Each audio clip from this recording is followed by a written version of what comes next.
یہ جو قدرتی چیزیں ہیں یہ انسان کی صحت کو نقصان نہیں دیتی.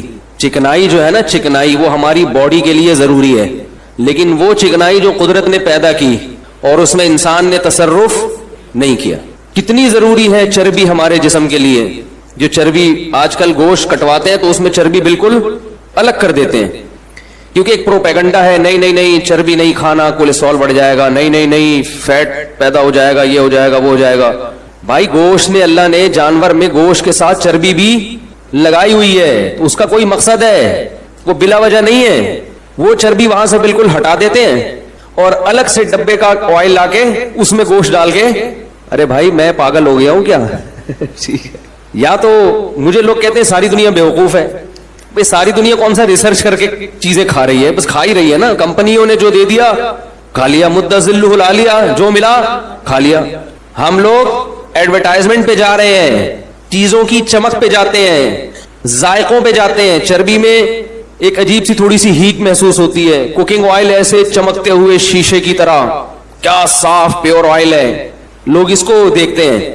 تو ہم کیا حماقت کرتے ہیں گوشت خریدتے ہوئے. جو رواج یا جو چکنائی قدرت نے گوشت کے ساتھ پیدا کی ہے تاکہ گوشت اس میں پکے، اس کو آپ نے کاٹ کے الگ کر دیا اور پھر قدرتی چکنائی سے جان چھڑائی اور گوشت کو کوکنگ آئل میں آپ نے پکا کے بیڑا غرق کر دیا. اللہ بھی کہتا ہوگا کہ نالائق، جو آئل میں نے تیرے لیے پیدا کیا وہ تو نے ہٹا کے الگ کر دیا، اور جو کمپنیاں پیدا کر رہی ہیں اس پہ تو ایمان لا رہا ہے. شرک نہیں ہے یہ، لیکن ایک قسم کا اس میں شرک کا شائبہ ضرور آتا ہے کہ جو قدرت پیدا کر رہی ہے اس پہ ایمان نہیں ہے. جو ڈبے پیدا کر رہے ہیں اور کمپنیاں پیدا کر رہی ہیں اس پہ یقین ہے. میرا کسی گاؤں دیہات جانا ہوا 20-22 سال کی. جو میں اپنے قصے سناتا ہوں، اللہ کی قسم شو مارنا مقصد نہیں ہوتا. لوگ کہتے ہیں اپنے قصے لے کے تجربہ شیئر کرنا چاہیے نا اپنا، لوگوں کے فائدہ پہنچانے کے لیے. تقریباً 20-22 سال کی عمر تک میرا معدہ بالکل بھی صحیح کام نہیں کرتا تھا. بہت سخت بیمار ہو گیا تھا میں. معدے یعنی ایک بچپن میں بیماری ہوئی تھی معدے کی، علاج کرا کرا کے تھک گیا تھا، ڈاکٹروں کا، حکیموں کا، بہت کچھ کیا لیکن فائدہ نہیں ہوا. تبھی مجھے یہ تو بہت سارے تجربے ہیں نا، یہ اپنے اوپر ہی آئے ہوئے ہیں طب کے. لوگ کہتے ہیں یہ اتنی نالج کہاں سے، بہت سے اپنے اوپر ہی تجربے ہوئے ہوئے ہیں. میرا کسی گاؤں جانا ہوا، یہ جو کوئٹہ سے آگے چمن ہے، چمن کے قریب کوئی گاؤں تھا، وہاں دورے ہوا کرتے تھے صرف کے، نحو کے. طلبہ جاتے ہیں دورے کے لیے 1-2 مہینے کے لیے. تو میں 2 مہینے وہاں رہا. اس گاؤں میں ایک پرابلم یہ تھی جو بڑی اچھی پرابلم تھی، اللہ کرے سب جگہ یہ پرابلم ہو، کہ وہاں کوئی مصنوعی چیز نہیں تھی، یعنی دکانیں نہیں تھیں، دور دور بازار تھے. تو لوگ جو آرٹیفیشل چیزیں ہیں انسانی ہاتھ کی بنی ہوئی، ان چیزوں کا استعمال جانتے ہی نہیں تھے. حتیٰ کہ فارمی مرغی بھی نہیں دیکھی، یعنی وہ اب تو شاید ہو گیا ہوگا، سب جگہ ہی ہو گیا، اس وقت فارمی مرغی بھی نہیں کٹتی تھی وہاں. میں فارمی مرغی کے خلاف نہیں ہوں، ایک مثال دے رہا ہوں. یعنی یہ بتانے کے لیے کہ وہ بالکل نیچرل لائف پہ تھے وہ لوگ. ہم جب وہاں گئے تو وہ اکرام بھی کرتے تھے طلبہ کا. اکرام ایسا کہ وہاں روزانہ دمبے کٹتے تھے. کیا کٹتا تھا؟ دمبا. اور دمبے میں اللہ نے چربی ایکسٹرا پیدا کی ہے. چکی والا دمبا نا، اس کو تو ہے ہی چربی. وہ تو اللہ نے الگ سے دمبے کا گوشت پکانے کے لیے پورا گھی کا ڈبہ اللہ نے اس کے پیچھے لگا دیا. وہ اس لیے نہیں لگا کہ کاٹ کے پھینک دیں اس کو، وہ ساری زندگی وہ دمبا اپنا بوجھ اٹھا کے گھومتا ہے تاکہ میں جب کٹوں تو یہ انسان کے پیٹ کی زینت بنے. اور ہم اسے اٹھا کے کیا کرتے ہیں؟ نہیں نہیں نہیں نہیں اس کو نہیں کھانا. تو وہ دمبے کی جو چربی تھی اسی چربی میں وہ گوشت پکاتے تھے. مجھے بڑا افسوس ہوا پہلے دن. میں نے کہا یار ہمیں تو وہ تیل ہضم نہیں ہوتا اور یہ ہمیں دمبے کی چربیوں میں گوشت پکا کے جو شوربہ ہوتا تھا نا، سالن، وہ چربی ہی پگھلی ہوئی ہوتی تھی. اللہ کی قدرت، ہم نے جب کھانا شروع کیا تو ہمارا پیٹ ایک دم سیٹ ہو گیا. وہ پیٹ کی جو بیماریاں 15 سال سے چلی آ رہی تھی، یعنی 7-8 سال کی عمر میں مجھے پیٹ کی بیماری لاحق ہوئی تھی اور تقریباً 13-14 سال وہ رہی. وہ جو 12-13 سال بیماری رہی پیٹ کی، وہ 2 دنوں میں بولو بھائی ختم، ہضم ہونا شروع ہو گیا. پھر اس کے ساتھ وہ لوگ سردیاں بھی تھیں، ٹائٹ خاندانی قسم کی سردی پڑتی ہے وہاں پہ. تو وہ بادام پستے بھی رکھا کرتے تھے. بادام ہم کراچی میں کیسے کھاتے ہیں؟ 11 بادام صبح نہار منہ، 12واں کھایا تو حکیم کہتا ہے پھر میری کوئی ذمہ داری. ایسا ہی ہوتا ہے نا. ہم پوری پلیٹ کھا جایا کرتے تھے بادام کی، جیسے چلغوزے کھا رہے ہوں ایسے کھائے. 2 مہینے ہم نے کھایا ہے دمبا اور اس کی چربی ایسے اٹھا کے، یہ جو ٹکڑے ایسے کھا جاتے تھے جو ثابت رہ جاتی تھی. جب میں 2 مہینے کے بعد واپس کراچی آیا ہوں تو ٹماٹر میں اور مجھ میں کوئی فرق نہیں. لوگ یہ کہہ رہے تھے کہ یہ وہ نہیں ہے. کسی نے تبصرہ کیا سردی کی وجہ سے ورم آ گیا ہے, کیونکہ یقین نہیں آ رہا تھا کہ 2 مہینے میں کوئی اتنا لال سرخ ٹماٹر بھی ہو سکتا ہے. اور جس دن میں یہاں آیا ہوں رمضان تھا, میں آیا ہوں, میں نے اپنے گھر میں جو افطاری کی ہے وہ پہلا کھانا تھا 2 مہینے بعد. افطاری کے بعد میرا پیٹ, بولو بھائی, خراب. میں نے یہ کیا ہو گیا؟ یہ تھا تیل. کیا تھا بھائی؟ ٹھیک ہے آپ کا نہیں ہوتا ہوگا, میں یہ نہیں کہہ رہا ہر ایک پر, لیکن اس سے یہ تو پتا چل رہا ہے کہ یہ انسانی صحت کے لیے نقصان دہ. کسی پر زیادہ اثر ہو رہا ہے, کسی کا پیٹ خراب ہو رہا ہے تو کسی کی دوسری چیزیں خراب ہو رہی ہیں. جو پیٹ نہیں خراب کر رہا تو کچھ اور خراب کر رہا ہے پھر یہ. اب میں قرآن و حدیث سے اس کے دلائل لیتا ہوں. بات آ رہی ہے؟ اب میں کس سے دلائل لیتا ہوں؟ قرآن سے. اللہ کے کلام سے زیادہ سچا کلام کس کا ہو سکتا ہے میرے بھائی؟ اللہ کے کلام سے زیادہ کوئی کلام سچا ہو سکتا ہے؟ میں نے ایک دفعہ بیان کیا تھا اسلام اور صحت پارٹ 1 اور پارٹ 2, اس میں صرف قرآن سے دلائل دیے تھے کہ صحت کے حوالے سے قرآن اور سنت میں جو ہمیں چیزیں ملتی ہیں وہ 100% اس تحقیق کے مطابق ہے جو آج میڈیکل سائنس. چند چیزوں میں اختلاف ہے, میڈیکل سائنس اس سے بھی رجوع کر لے گی. 1-2 چیزیں جس میں میڈیکل سائنس کا اور قرآن کا اختلاف ہے, لیکن جہاں 99 چیزیں میڈیکل سائنس نے مان لی ہیں وہ 1% بھی انشاءاللہ مان لے گی, کیونکہ اللہ کے علم سے زیادہ کسی کا علم نہیں ہو سکتا. وہ کیا تھا؟ قرآن مجید میں آتا ہے حرمنا علیہم شحومہما, ہم نے بنی اسرائیل پر, یہودیوں پر, ان کے گناہوں کی وجہ سے اونٹ کی چربی کو حرام کر دیا تھا. گناہ کی وجہ سے جو چیز حرام کی جائے وہ مصیبت ہوگی یا نعمت ہوگی؟ نعمت ہوگی نا. نعمتیں چھینی جاتی ہیں گناہوں کی وجہ سے. دیکھو آپ سے کوئی گناہ ہوا تو آپ پر یہ نہیں ہوگا کہ اس گناہ کی سزا یہ ہے کہ تمہیں جو ہے وہ نقصان دہ چیزوں پر پابندی ہے. اب تم چینی کے بجائے شہد کھاؤ گے, تم سے چونکہ جرم ہوا ہے لہذا اب چینی تم سے چھین لی جائے گی اور کیا کھلایا جائے گا؟ شہد. تو آپ بولیں گے بھائی یہ تو بڑا اچھا گناہ ہے بھائی. ہاں یہ ہو کہ آپ سے کوئی گناہ ہوا, اللہ نے شہد کی نعمت چھین لی اور چینی پہ لگا دیا, یہ سمجھ میں آتا ہے. ہمارے حضرت مفتی رشید احمد صاحب فرمایا کرتے تھے کہ یہ گناہوں کا وبال ہے کہ اللہ نے چائے سے ہٹا کے ہمیں کس پہ لگا, دودھ سے ہٹا کے ہمیں کس پہ لگا دیا؟ چائے پہ. دودھ اور لسی سے ہٹا کے کہاں لگ گئے ہم لوگ؟ چائے پہ. تو اللہ فرماتے ہیں بنی اسرائیل سے ایسے بڑے بڑے جرائم ہوئے تھے یہودیوں سے کہ ہم نے اونٹ کی چربی ان پر حرام کر دی. اس سے پتا چلا ہے کہ یہ بڑی نعمت کی چیز تھی اونٹ کی چربی, جو اللہ نے گناہوں کی وجہ سے بنی اسرائیل پر حرام کر دی. گوشت حرام نہیں کیا, کیا حرام کر دی؟ اس کا یہ مطلب نہیں کہ گوشت تو اصل ہے, وہ چربی تو اس میں تڑکا لگانے کے لیے. اب ایسا نہ ہو کہ آپ گوشت میں چربی پکا کے کھانا شروع کر دیں فضائل سن کے. گوشت اصل ہے, اس میں تڑکا کس کا لگے گا؟ چربی کا, کیونکہ اللہ نے گوشت زیادہ پیدا کیا اور چربی تھوڑی پیدا کی, یہ بتانے کے لیے کہ اس کے ساتھ ملی ہوئی ہے. تو دیکھو اللہ تعالیٰ نے یہودیوں پہ چربی کو حرام کیا, اونٹ کی چربی, کہ یہ اتنی نفیس نعمت تمہیں کھانے کی اجازت نہیں ہے. گائے کی چربی بھی اور بھی, یہ دونوں چربی اللہ نے کیا کر دی بنی اسرائیل پر. کئی سالوں تک بنی اسرائیل اس سے دور رہے ہیں, یہ اللہ کی اس نعمت سے. پھر جب رسول اللہ صلی اللہ علیہ وسلم نے چربی کو حلال کیا اور بتایا کہ یہ حلال ہے, تو بنی اسرائیل نے اعتراض کیا کہ یہ تو کیا ہے؟ حرام ہے, یہ نہیں کھا سکتے. تو اللہ نے بتایا کہ ہم نے ان کے گناہوں کی وجہ سے ان پر حرام کیا تھا, اصل میں یہ اللہ کی نعمت ہے, یہ حرام نہیں ہے. تو اس سے پتہ چلتا ہے میرے بھائی کہ قدرتی چیزوں کا کوئی آلٹرنیٹ نہیں ہے. اپنے بچوں کو معذرت کے ساتھ چربی کھلایا کریں, ایسے نہیں کھاتے تو چربی والا گوشت کو چربی میں پکا کے, یہ آئل سے جان چھڑائیں, پکا کے کھلائیں. سمجھ رہے کچھ دنوں میں عادی ہو جائیں گے, ان کو پھر مزہ آئے گا, پھر اس کے علاوہ کچھ کھائیں گے بھی نہیں. وہ دیسی گھی کھلا دیا کریں. البتہ ایک بات ہے کہ یہ طاقتور خوراکیں کھا کے اگر کسی کو نقصان ہو رہا ہے تو اس میں اس خوراک کا قصور نہیں ہے. وجہ اس کی یہ ہے کہ وہ اتنی پاورفل چیزیں کھا رہا ہے اور اس انرجی کو یوٹیلائز نہیں کر رہا. ایسی صورت میں تو شہد بھی کھاؤ گے تو نقصان دے گا. بھائی یہ جو کوکنگ آئل ہے نا, یہ کھا کے کچھ بھی نہیں کرو, ورزش کرو نہیں کرو تو بھی نقصان ہے. یہ چیزیں ہی نقصان دہ ہیں, لیکن بعض چیزیں نقصان دہ نہیں ہوتی, انسان کا لائف اسٹائل نقصان کا سبب بنا دیتا ہے. اگر آپ شہد کھاؤ اور اس انرجی کو بھی یوٹیلائز نہیں کرو تو شہد بھی نقصان دے گا.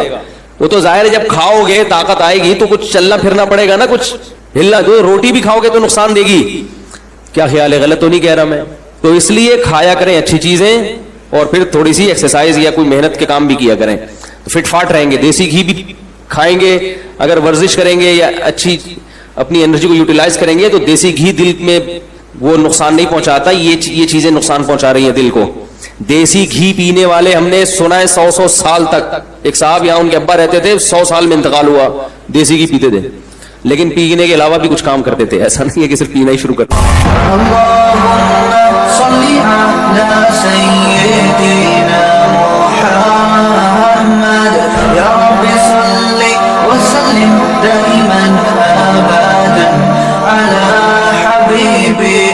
دیکھو ایک بیچارے کینسر کے پیشنٹ آئے ابھی مجھ سے نا, نواز سے تھوڑی دیر پہلے ملے, شاید آپ لوگوں نے بھی دیکھا ہو کس قدر موت زندگی کی کشمکش میں. ایک جوان آدمی, 40 سال عمر ہے ان کی, اور کس ہڈیوں میں کینسر جا کے کیسا گھل گیا ابھی.